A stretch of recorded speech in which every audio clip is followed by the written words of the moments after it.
কত? আসলাম আসলাম আসলাম আসলাম আসলাম। আর মানে কোন জায়গাতে রাখি আছে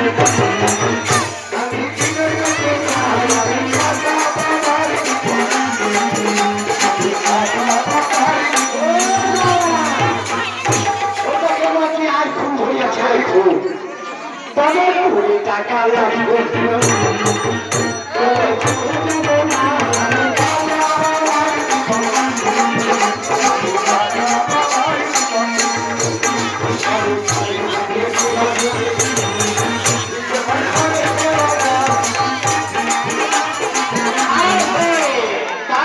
বাসার হয়েছে 10টি টাকা তবে এখানে বেকারি বলবো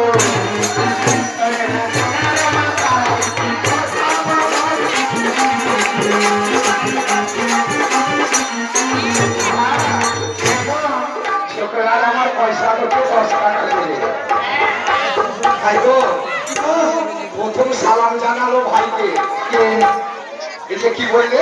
ও তাই বলছি তোমার কাছে 20 টাকা পাই আর কাছে আছে 50 টাকা 50 টাকা। এবার থেকে কাজ করবো আমার জানে ভালো করে। হ্যাঁ ইসলামে বলেছে শরীয়ত মোতাবিক কেউকে যদি সালাম দেওয়া হয়, সালামটা দেওয়া হলো সুন্নাত, দেওয়াটা হচ্ছে ওয়াজিব। যদি সালামের উত্তর ঠিকঠাক ভাবে না দেয়, আল্লাহ পাকের গুনাহ নাযিল হবে। আর যদি সালামের উত্তর ঠিকঠাক ভাবে হয়, তাহলে আল্লাহ রহমত বর্ষিবে। তাই ভাই আমার সুন্দর ভাবে ওনাকে সালামের জবাব দিয়েছি। সালামের পরে কি হয়? কালাম হয় কালাম। হ্যাঁ কালামের মানে তার মানে তবে 100 টাকা লাগবে এবার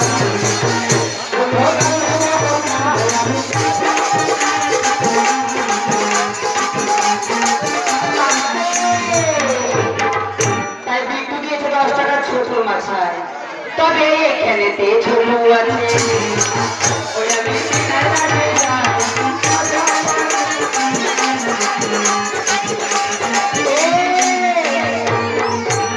সকল কাছে যাস না ছোট বসে আছে তোমাদের 60 মাছ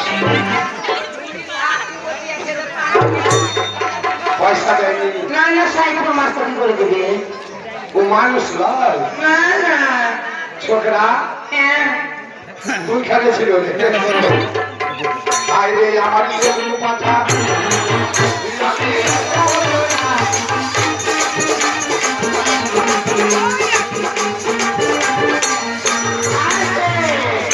ওই কারণ হইয়া তাল বাঘ হইয়া মোটরে মুখে প্রথম সেটার পয়সা আমাদের বুঝে না আমি দিবে ছোকরা এখন পয়সা যদি না আছে 10-এর বদল সামান্য 20 টাকা। হ্যাঁ গো বীরের আসলে তা হ্যাঁ পয়সা যেটা দেয় সেটা আগুনে পড়ে যায় না, আর পানিতেও ডুবে যায় না। হ্যাঁ গো বীরের আসলে পয়সা আল্লাহর ঘরে জমা থাকে। এই বুদ্ধিটা হয়তো আর নাই। হ্যাঁ গো এই আমার বোকা পাঠা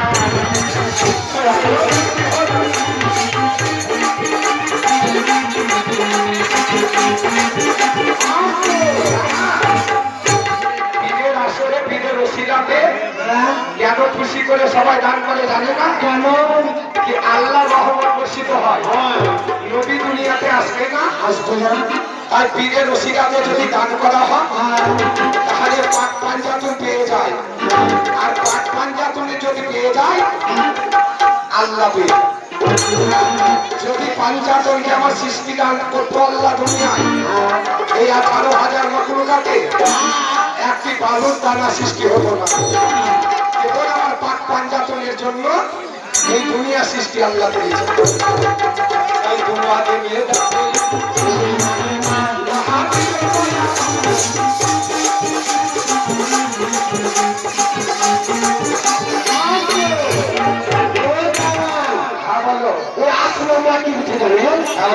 আসলে নবীছে এটা গাইবে না দাদি 10 টাকা পেয়ে বন্ধু ছোট করতে হবে আর বলে 100 টাকা 10 টাকা ধর ছোটরা